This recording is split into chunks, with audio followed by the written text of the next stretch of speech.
بسم اللہ الرحمن الرحیم۔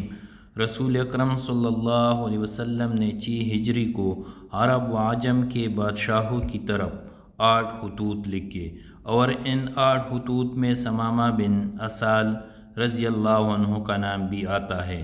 بلا شبہ ثمامہ بن اسال رضی اللہ عنہ کا شمار زمانۂ جاہلیت کے باروب عرب بادشاہوں میں ہوتا ہے، اور یہ قبیلہ بنو حنیفہ کے قابل رشک سردار تھے، اور یمامہ کے ایسے دلعزیز باروب سردار تھے کہ جس کی حکم عدولی نہ ہوتی تھی۔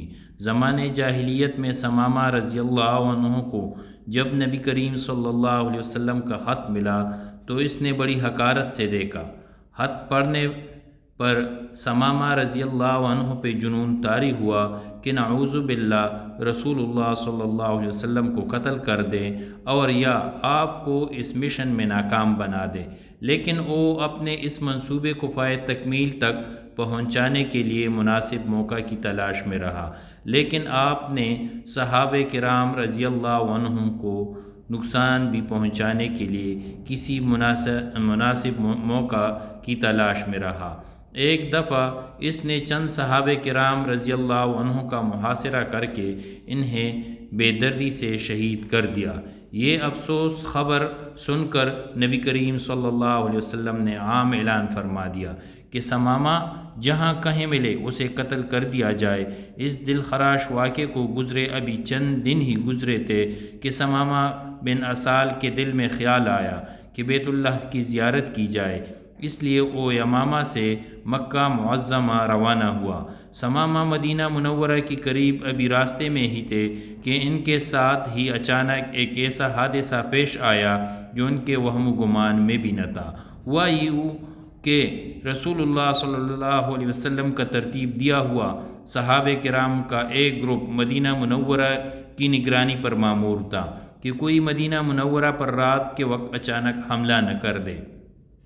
صحابہ کرام رضی اللہ عنہ کا یہ گروپ گشت کر رہا تھا کہ انہوں نے راستے میں جاتے ہوئے ثمامہ کو گرفتار کر لیا، لیکن انہیں یہ معلوم نہ تھا کہ یہ کون ہیں۔ وہ انہیں پکڑ کر مدینہ لے آئے اور مسجد نبوی صلی اللہ علیہ وسلم کے ایک ستون کے ساتھ باندھ دیا۔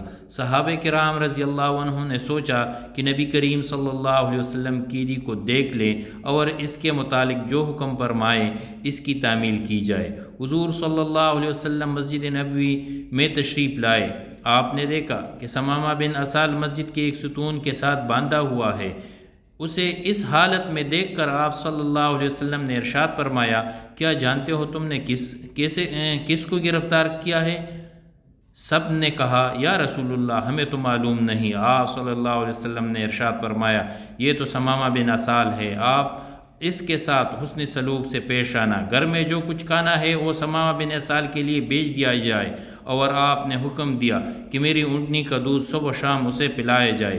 پھر حضور صلی اللہ علیہ وسلم نے ثمامہ بن اسال کی طرف متوجہ ہوئے تاکہ اسلام قبول کرنے کی دعوت دے۔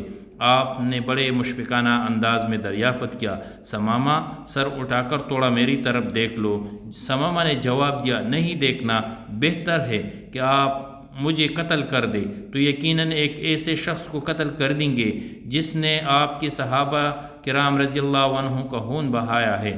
اگر معاف فرما دے تو ایک قدردان پر مہربانی ہوگی، اور اگر مال چاہیے تو جس قدر مال آپ چاہتے ہوں وہ آپ کی خدمت میں پیش کر دیا جائے گا۔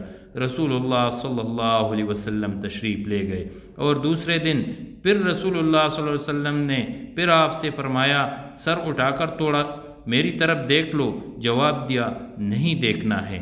انہوں نے کہا، بات وہی ہے جو میں پہلے عرض کر چکا ہوں۔ رسول اللہ صلی اللہ علیہ وسلم نے اب بھی اسی حالت میں رہنے دیا، اور تیسرے دن تشریف لائے اور دریافت فرمایا، ثمامہ تھوڑا میری طرف دیکھ لو۔ رسول اللہ صلی اللہ علیہ وسلم نے صحابہ کو حکم دیا کہ اسے آزاد کر دو۔ ثمامہ بن اسال رضی اللہ عنہ کی اس عظیم اخلاق سے اتنا متاثر ہوا کہ اس نے اپنے صحابہ کا قاتل اور اپنا جانی و مالی دشمن اور اس کے آئے ہوئے ایک ایسی مجرم کو آزاد کر دیا۔ اس لیے ثمامہ آزاد ہونے کے بعد مسجد نبوی سے نکل کر باہر ایک باغ میں غسل کیا اور دوبارہ مسجد نبوی میں آیا اور بآواز بلند ایمان قبول کیا اور کلمہ شہادت پڑھ لیا۔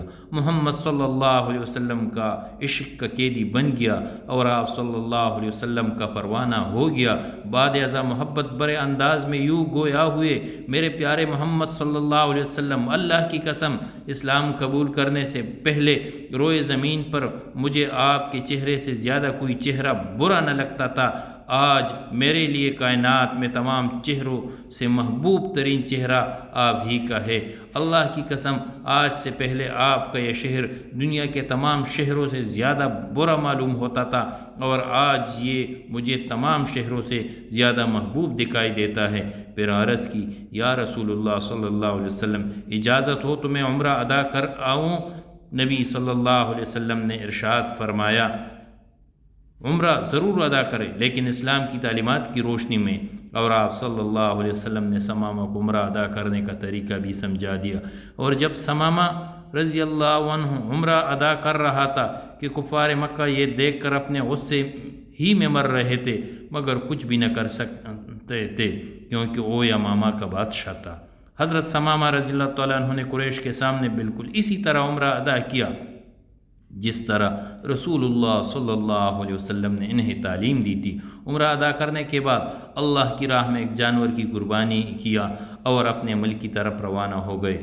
وہاں پہنچ کر سب سے پہلے ہی حکم صادر کیا کہ قریش کی اقتصادی امداد بند کر دی جائے، اور آپ کے حکم کی تعمیل کرتے ہوئے قوم نے اہل مکہ کی اقتصادی امداد روک دی۔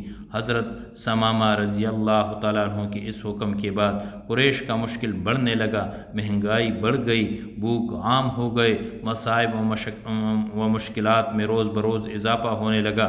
مکہ مکرمہ کے لوگ تنگ آ کر اس نے رسول اللہ صلی اللہ علیہ وسلم کو ایک خط لکھا اور خط میں یہ تحریر فرمایا کہ آپ صلہ رحمی پر ماننے والے ہیں اور دوسرے لوگوں کو بھی اس کی تلقین کرنے والے ہیں، لہٰذا آپ ثمامہ کو کہہ دے کہ مکہ سے اپنا تجارت کھول دے۔ رسول اللہ صلی اللہ علیہ وسلم نے ثمامہ رضی اللہ تعالیٰ عنہ کو خط لکھا کہ قریش کی اقتصادی امداد بحال کر دے، تو انہوں نے آپ صلی اللہ علیہ وسلم کے حکم کی تعمیل کرتے ہوئے قریش کی اقتصادی امداد بحال کر دی۔ حضرت ثمامہ بن اسال رضی اللہ تعالیٰ عنہ زندگی بھر اپنے دین کے وفادار، نبی اکرم صلی اللہ علیہ وسلم کے ساتھ کیے گئے عہد و پیمان پر کڑا رہا۔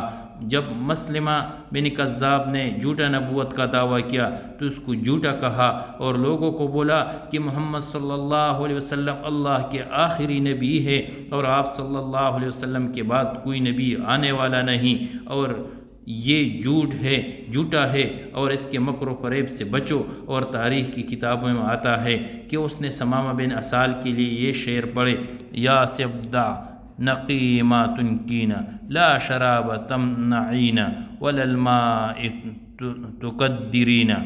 مانا اس کا اے ٹرانے والے مینڈک، ثمامہ بن رضی اللہ عنہ نے مسلمہ بن کذاب کے لیے کہا، اے ٹرانے والے مینڈک، کس قدر تو ٹراتا ہے، نہ تو کسی کو پینے سے روکتا ہے اور نہ ہی پانی کو گدلا کر سکتا ہے، یعنی تو مسلمانوں کا کچھ بھی نہیں کر سکتا ہے اور تو جھوٹا ہے، فریبی ہے۔